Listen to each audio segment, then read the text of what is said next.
अस्सलामुअलैकुम Alchemist online के viewers, कैसे हैं आप सब लोग। उम्मीद करती हूँ कि सब ठीक होंगे।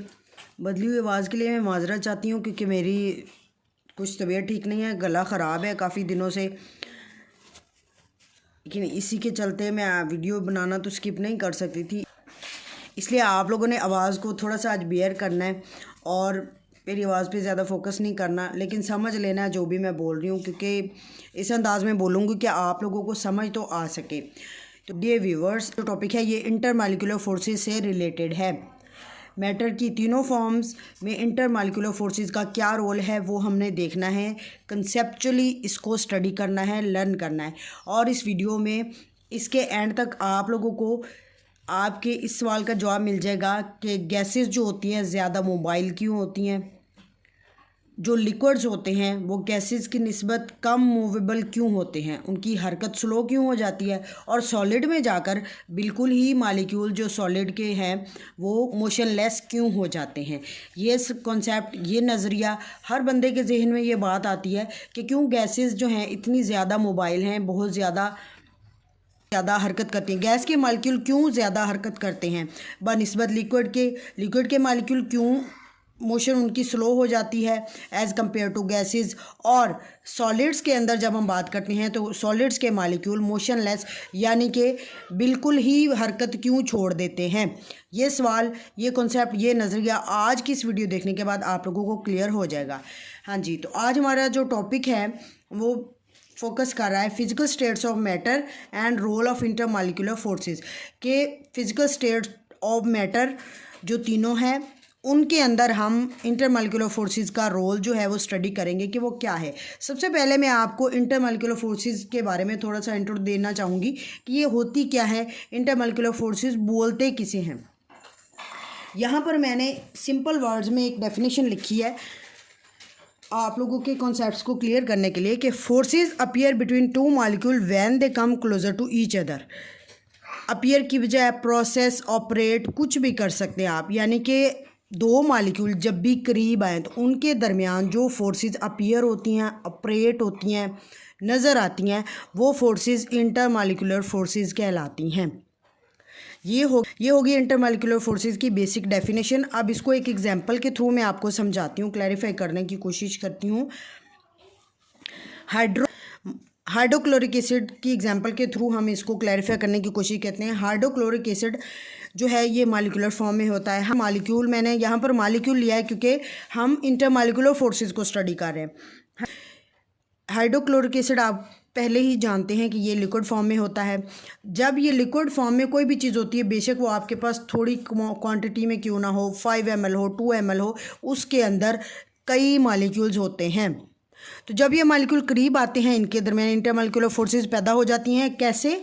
वो इस तरह से कि अब देखिए हाइड्रोक्लोरिक एसिड के एक मॉलिक्यूल को इस तरह से लिखा जाता है HCl। ये हाइड्रोक्लोरिक एसिड के दरमियान ये बॉन्ड शो किया गया है, ये HCl का बॉन्ड है, ये इंटरमॉलिक्यूलर फोर्स नहीं है। अब इसी तरह ये दूसरा मॉलिक्यूल मैंने बनाया है, ये तीसरा बनाया है HCl। आप देखें तो इन मॉलिक्यूल, जब इस तरह का मॉलिक्यूल इस तरह दूसरे मॉलिक्यूल के सामने आएगा कि इसका Cl दूसरे मॉलिक्यूल के Cl के सामने आएगा तो इनके दरमियान किसी किस्म की इंटरमॉलिक्यूलर फोर्स नहीं होगी। इसकी रीज़न मैं बताती हूँ आपको बाद में। इसी तरह से यहाँ पर ये H है, एक मॉलिक्यूल का दूसरे मॉलिक्यूल के H के सामने आ गया है, तो इसके जाने एक मॉलिक्यूल का H है तो ये दूसरे मॉलिक्यूल के H के सामने आ गया। इस तरह से इन दो मॉलिक्यूल के दरमियान भी किसी किस्म की इंटरमॉलिक्यूलर फोर्स पैदा नहीं होगी। इंटरमॉलिक्यूलर फोर्स होती हैं, क्रिएट होती हैं, ऑपरेट करती हैं जब दो मॉलिक्यूल के ऐसे सिरे आमने सामने हों जो अपोजिट एटम्स पर मुश्तमिल हो। मसलन हाइड्रोक्लोरिक एसिड में जब एक मॉलिक्यूल के सामने दूसरा इस तरह का मॉलिक्यूल आए कि उसका H वाला सिरा क्लोरीन के सिरे के सामने आए, इस तरह से इन दो मॉलिक्यूल्स के दरमियान, ये पहला मॉलिक्यूल है, ये दूसरा मॉलिक्यूल है, ये जो डॉटेड लाइन मैंने शो की है ये इंटरमॉलिक्यूलर फोर्स है। इस तरह से जब दो मॉलिक्यूल्स आमने सामने आए कि उनके अपोजिट एटम्स एक दूसरे के आमने सामने आ जाए, यहाँ पर क्लोरीन और हाइड्रोजन आमने सामने आए हैं तो इनके दरमियान ये जो डॉटेड लाइन है ये इंटरमॉलिक्यूलर फोर्स को शो कर रही है। ये क्या है? IMF, इंटरमॉलिक्यूलर फोर्स का एब्रीविएशन है ये। यहाँ पर मैंने हाइड्रोक्लोरिक एसिड के 3 मालिक्यूल के दरमियान आपको IMF यानी कि इंटरमॉलिक्यूलर फोर्सेस शो की हैं। अब ये कैसे होंगी, कैसे बनेंगी, ये समझ लें। इसका कॉन्सेप्ट कुछ इस तरह से है कि आपके पास एक हाइड्रोक्लोरिक एसिड का मॉलिक्यूल है, इसके सामने जब दूसरा मालिक्यूल, ये दूसरा मालिक्यूल है, जब ये दूसरा मालिक्यूल इस तरह से आएगा कि इस मालिक्यूल का हाइड्रोजन वाला सिरा पहले मालिक्यूल के क्लोरीन वाले सिरे के सामने आ जाएगा, तो इनके दरमियान जो फोर्स पैदा होगी इसको बोलेंगे इंटर मालिक्यूलर फोर्स IMF, जिसको हम डॉटेड लाइन से शो करते हैं क्योंकि ये वीक फोर्सेस होती हैं एज़ कम्पेयर टू बॉन्ड। ये जो बॉन्ड बना हुआ है ना, इसकी निस्बत ये वीक होती हैं, इसलिए इनको डॉटेड लाइन से शो किया जाएगा। जो भी इंटर मालिक्यूलर फोर्स हो, इसकी टाइप्स पे हम बात नहीं करते, इंटरमॉलिक्यूलर फोर्सेस की भी टाइप्स हैं, लेकिन उसको जब आपने शो करना है तो आपने हमेशा डॉटेड लाइन से शो करना है। इसी तरह जब इस दूसरे मालिक्यूल के साथ अगला कोई तीसरा मालिक्यूल आएगा और वो इस तरह से अरेंज हो कि उसका हाइड्रोजन एटम का सिरा दूसरे मालिक्यूल के क्लोरीन के सिरे के सामने आ जाए, तो इनके दरमियान जो फोर्स पैदा होती है ये इंटर मालिक्यूलर फोर्स होती है। इस तरह से हाइड्रोक्लोरिक एसिड के मालिक्यूल जब अपने आप को रीअरेंज करते हुए अपोजिट एटम को सामने लाते हैं तो एक मालिक्यूल और दूसरे मालिक्यूल के दरमियान इंटरमालिक्यूलर फोर्सेस पैदा हो जाती हैं। क्लियर हो गया है। इसी तरह से आप वाटर के मालिक्यूल में, किसी भी मालिक्यूल में आप देखें, इंटरमालिक्यूलर फोर्स को इसी कॉन्सेप्ट के तहत समझा जाता है, मालिक्यूलर फोर्स को इसी कॉन्सेप्ट के तहत समझा जाता है, पढ़ा जाता है, याद किया जाता है।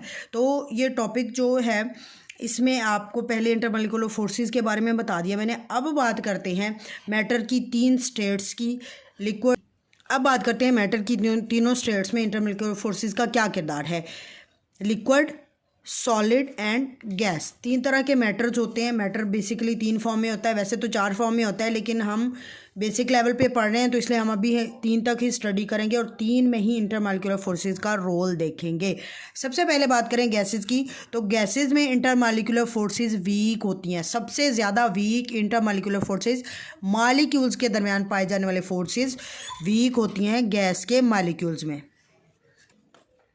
वीक होने की वजह से गैस के मालिक्यूल एक दूसरे से बहुत ज़्यादा डिस्टेंस पर रहते हैं, क्योंकि मालिक्यूल जब करीब ही नहीं आएंगे तो उनके दरमियान फोर्सेस बहुत ज़्यादा वीक होंगे, या यूँ कह लें कि वीक फोर्सेस होने की वजह से मालिक्यूल एक दूसरे से बहुत दूर रहते हैं और यही फोर्सेस इफ़ेक्ट करती हैं।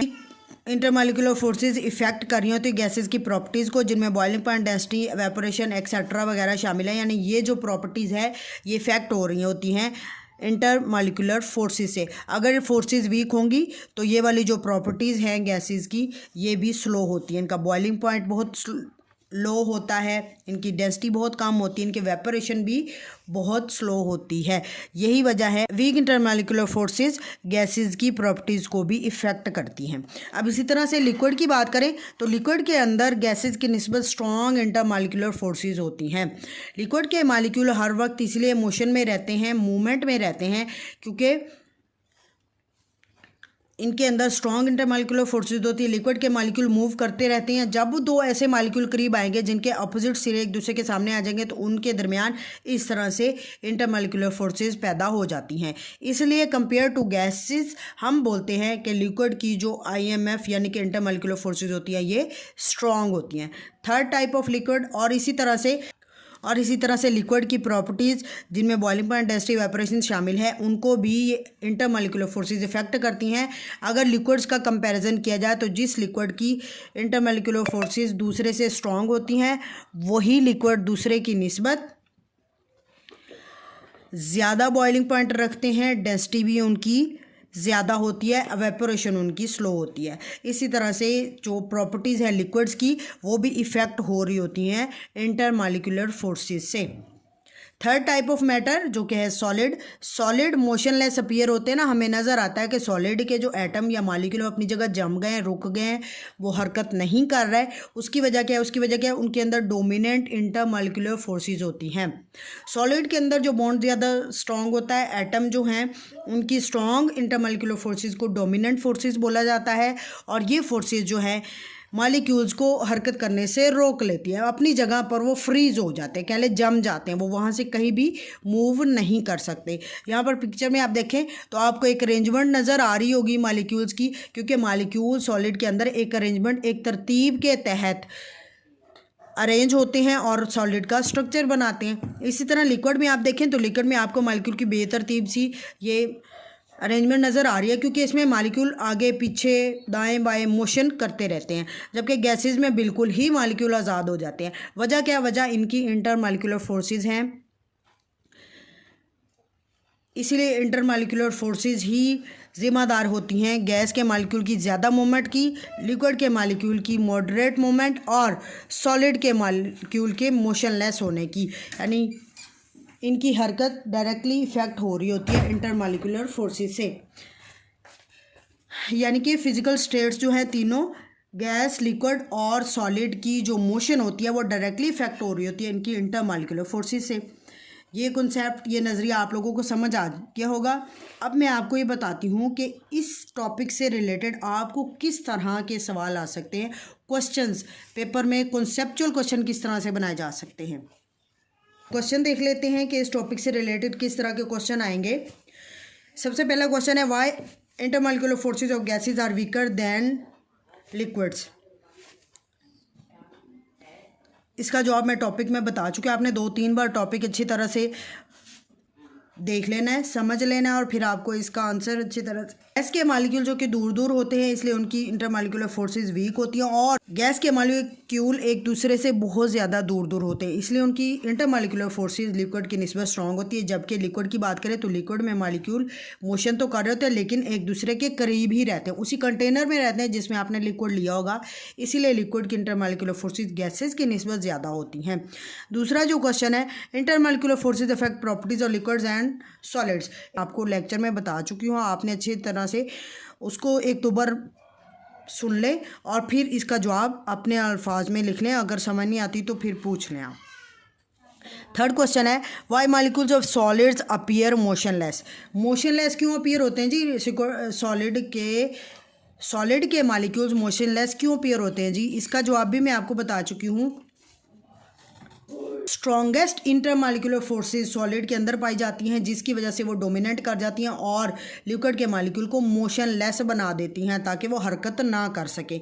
स्ट्रॉन्ग होती हैं, मॉलिक्यूल को जोड़े रखती हैं उनको एक दूसरे से, क्योंकि इंटरमॉलिक्यूलर फोर्सेस जब मॉलिक्यूल एक दूसरे से जाते हैं दूर तभी टूटती हैं, लेकिन सॉलिड्स के अंदर ये स्ट्रॉन्ग होती हैं इसलिए मॉलिक्यूल्स को एक दूसरे के साथ पकड़े रखती हैं, जोड़े रखती हैं और मॉलिक्यूल मोशनलेस अपीयर होते हैं।